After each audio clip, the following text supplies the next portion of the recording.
All right, US 500, SP 500. Hit this zone, is now coming back a little bit. So this trade that I marked out here is perfect. It's going according to plan, which is good. This is a very significant zone, this big one, very significant. So looks like it's respecting it. It is now pulling back down. We can delete this for now. So our monthly range is from 4,600 to 4,280. So if you wanted to add to this position or get in on this position, I would say it's still good. It's just got to come back up to 45.50-ish. I got it marked here for 45.48, but yeah, about 45.50. You can see this candle almost made it but didn't, and is now pulling back down. Price is about to break this 4-hour moving average, so that's a good sign. I would say we could even drop these zones to something right like this. Remember how price will always make zones, not always, but a lot of the times it makes zones below the previous zones. So you got one here, which is perfect. So I would say if price comes up to this zone again, you're probably going to short it. Just wait for some rejection candles, wait for lower lows, lower highs, just kind of like you printed here, right? You got this segment down here, pulled back up, then pulled back down. You got this lower low versus here, and then you're looking for a lower high here. Maybe it's already printed it right here, very well possible, but if it hasn't and it comes back up to this zone, then you look to short it. Just keep your stops above this main area here, even into this one. You could extend it just even above this wick here, and then yeah, then you're good to go.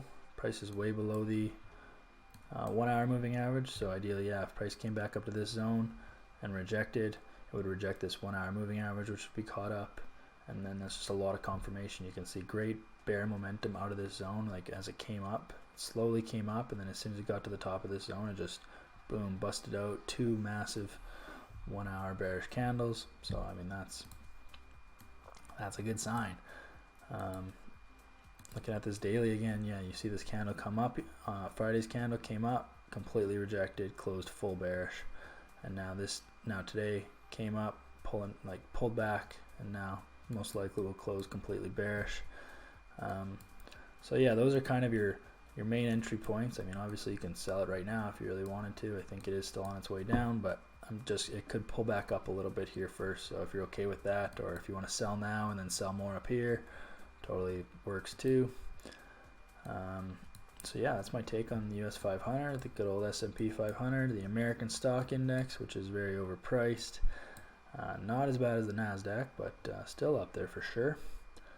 Yeah, and then just some areas that you might want to be considered about as price comes down would be this one. Just if price comes down here and gets a little iffy, it might hit this zone and start consolidating, go flat, or it might start pulling back up.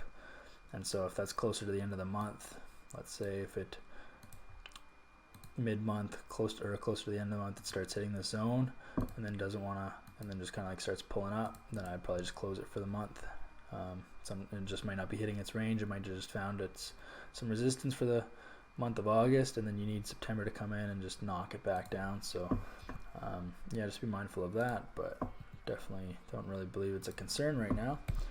So yeah, it's the US 500. I think it's a definite good short. Maybe just let price come up to 45.52, enter your position, make sure everything's aligned, make sure it's respecting your moving averages, make sure it's making lower lows, lower highs on the 1 hour at least before you enter. Make sure that, because if price pulls up to the zone, right, imagine if price shot up to the zone right now, that would mean there's a lot of bulls in the market, and so you don't want to short it yet. You want to wait for those bulls to die off. You want to wait for, price to just get to a point where everyone wants to sell it, and then that's when you sell it, and then you're good to go to ride it down. So that is the US 500.